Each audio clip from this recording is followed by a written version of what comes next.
Selamat datang kembali di dunia Tokusatsu. Akhirnya setelah sekian lama bisa kembali lagi hadir di hadapan kalian semua untuk membahas episode terbaru dari Kamen Rider Gachat yang telah dirilis dari minggu kemarin.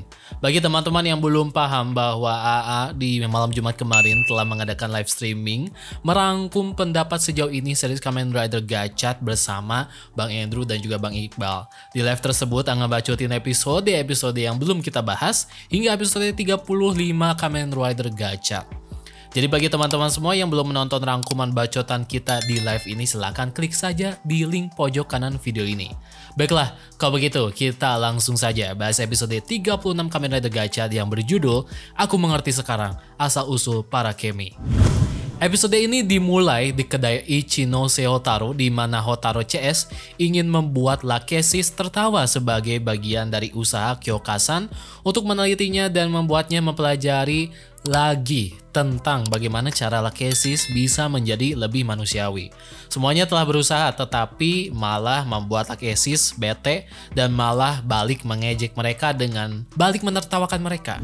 Berpindah ke Akademi Alchemy, Minato Sensei dan Spanner mengajukan para petinggi untuk memperketat keamanan setelah penyerangan Hundred beberapa waktu yang lalu, serta bersamaan dengan munculnya Raja Kegelapan Gigis, yang pastinya akan membuat situasi semakin sulit karena kekuatan Gigis belum sepenuhnya teranalisa atau diketahui.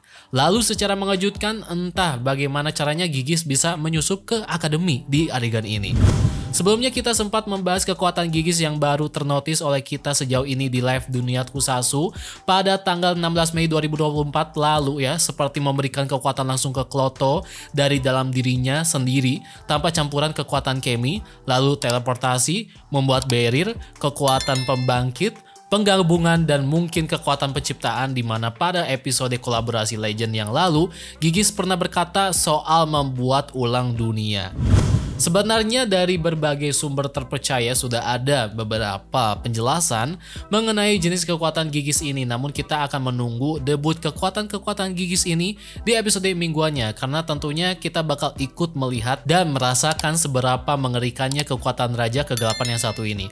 Terlebih kali ini akan menjadi awal mula Gigis untuk berunjuk gigi karena dia akan membeberkan suatu fakta yang penting tentunya di episode 36 ini. Kita kembali ke kedai Ichinose. Hotaro CS membereskan kembali tata letak meja kedai selagi Rine yang tiba-tiba teringat soal buku cerita bunga emas dari ayahnya tersebut. Dikisahkan ada seorang pahlawan alkemis legendaris pertama yang melindungi dunia dari iblis sejak 1 abad yang lalu.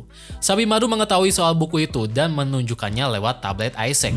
Dikisahkan juga di situ terdapat bukit emas di mana letak bunga emas berasal, yang dikatakan bahwa bunga itu merupakan rempah-rempah terbaik dan bisa membuat makanan terasa semakin lezat. Kisah itu cukup terkenal di kalangan anggota Akademi.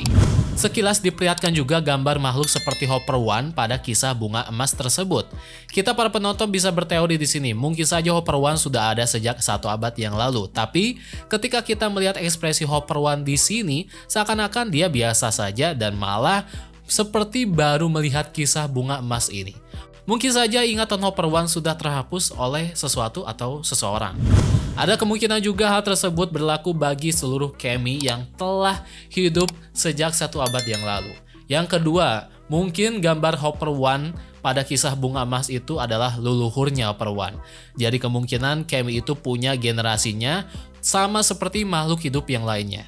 Dan yang paling menarik adalah soal bukit emas, di mana hal itu mengingatkan kita terhadap negeri yang diubah menjadi emas dari ucapan Gideon Sama yang menyebutnya El Dorado. El Dorado berasal dari bahasa Spanyol yang berarti lapis emas. Nah, di situ memunculkan teori bahwa mungkin bukit emas pada kisah bunga emas itu ada pada negeri yang selalu Gideon katakan. Ada kemungkinan juga sangkut pautnya dengan Raja Kegelapan Gigis. Bisa saja ia sengaja membuat bukit emas agar menarik perhatian para manusia dan membuatnya bisa merubah semuanya menjadi emas. Atau sang Gigis ini merupakan raja di masa lalu yang terlalu terobsesi dengan ilmu pengetahuan sehingga merubahnya menjadi sosok monster dan mengutuk siapa saja yang mengusik Eldorado miliknya. Soalnya pada legenda rakyat Amerika Selatan di kehidupan nyata ada seorang raja flamboyan yang selalu melapisi dirinya dengan debu emas. Teori ini menurut kita mungkin cukup masuk akal, tapi ya who knows. Soalnya kata Eldorado sendiri memiliki banyak makna, kiasan, dan juga metafora soal keindahan sesuatu, entah itu kekayaan, kegembiraan, atau kejayaan pada beberapa literatur di dunia nyata. Kita lihat saja nanti untuk kedepannya soal apa-apa saja yang sebenarnya terjadi di cerita Gacat yang semakin menarik untuk kita ikuti kisahnya. Dan setelah Hotaru mendengar kisah itu, ia jadi bersemangat dan pergi keluar bersama Hopper One. Sementara Rinne, Renge, dan Sabimaru melihat suatu halaman di mana terdapat alkemis legendaris melawan Raja Kegelapan. Kemungkinan mereka takut hal itu akan terjadi di masa kini.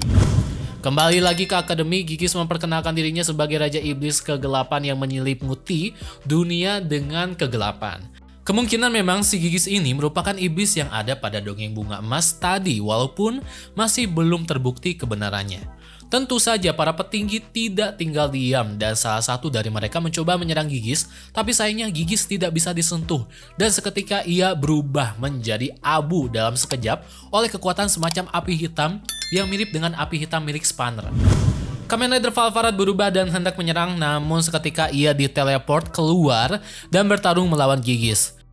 Sejak tadi, Gigis selalu berkata bahwa ia tahu segalanya dan tahu apa yang Spanner pikirkan, makanya ia bisa terbebas dari segala serangan. Finisher Occult Valvarat Burst pun dengan mudah ditangkis tanpa kendala sama sekali. Gigis kembali menantang Spanner dan lagi-lagi Spanner masih tidak mampu menyerangnya dan akhirnya ia kalah sampai membatalkan perubahannya. Spanner yang sedang dalam kondisi tersulut amarahnya kembali lagi mengeluarkan api hitamnya. Minato yang menyadari situasi saat ini dan membawa pergi dirinya berserta Spanner. Gigis cukup terkesan terhadap Spanner yang masih bisa bertahan dari serangannya dan ia pun juga semakin tertarik soal para Kamen Rider. Beralih ke Hotaru yang pergi berbelanja sejak tadi, ia tersengaja bertemu dengan Kemi Time Lord. Tentunya Time Lord bingung saat Hotaru bilang sudah lama tidak bertemu, karena Hotaru mengingat Kemi Time Lord versi Daybreak Gacha. Tiba-tiba waktu berputar dan Hotaru pun didatangi Gigis yang sedang mengincarnya. Seketika Gigis menembus paksa tangannya ke dalam perut Hotaru dengan dalih ingin merebut kembali telur kekuatan miliknya. Gigis menambahkan kalau kekuatan itu merupakan duplikat dari dirinya sejak masa lalu. Beruntungnya Hotaru terbebas dari Gigis akibat suatu hempasan kekuatan cahaya dari dalam dirinya. Gigis pun kesal dan berkata, kalian menolak tuan kalian ya. Ternyata serangan cahaya barusan merupakan serangan dari para Kemi. Jadi ternyata Gigis adalah pencipta para Kemi. Gigis mengatakan bahwa dua Kemi pertama level 10 yang ia buat adalah Gayard dan Dragonalos. Gigis mengklaim bahwa para alkemis meniru temuannya untuk membuat Kemi versi mereka sendiri dan menganggap Kemi-Kemi itu sebagai hama. Gigis pun menunjukkan kekuatannya yang lain yaitu menciptakan Malgam versinya sendiri tanpa perantara apapun. Di sini, Kemi Skybos menjadi korbannya. Rinne dan kawan-kawan tiba di lokasi Hotaru berkat Time Lord yang sebelumnya pergi ke kedai Ichinose untuk memberitahu mereka. Terjadilah pertarungan Gacha dan Magedo melawan Gigis di adegan ini. Disusul Clotoribus yang ikut bertarung melawan duo rider ini. Hotaru di sini memakai form UFO-X untuk memisahkan Skybow namun tidak membuahkan hasil karena Malgam ini sama sekali tidak memiliki inang. Hotaru semakin bimbang saat hendak menyerang Skybow karena tentunya Kemi adalah teman berharga baginya. Di samping itu, Renge dan Sabimaru mencoba menyerang Skybow dengan Mercurin dan Firearms, tapi Skybow versi Gigis ini lebih cepat sehingga tidak satupun serangan yang mengenainya. Malgam Skybow merusak Kemi Riser mereka berdua dan hendak menyerang mereka dan dengan cepat Platina Gachat menggunakan kekuatan hujan meteor Goki Genmeon untuk mengalahkannya.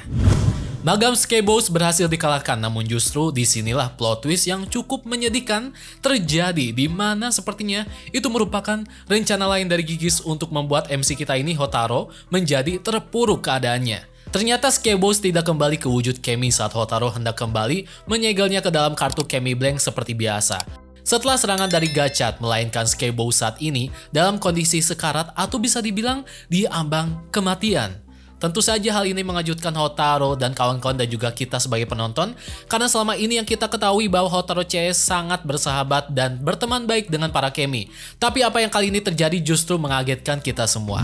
Hotaru pastinya sangatlah nyesek parah karena ia menyerang teman berharganya, dan mungkin ini akan menjadi awal karakter development bagi Hotaru untuk kedepannya agar ia bisa mendapatkan kekuatan terbesarnya. Tentu bagaimana nasib para Kemi kedepannya bila mereka dipaksa menjadi magam oleh Gigis. Bagaimanakah caranya Hotaru bisa menyelamatkan Skebos dan juga nanti Kemi-Kemi yang terancam akan dirubah menjadi magam oleh Gigis. Dan bagaimanakah nanti kedepannya Hotaru CS menjaga Kemi supaya tidak dikuasai oleh Gigis. Kita lihat saja nanti di episode selanjutnya.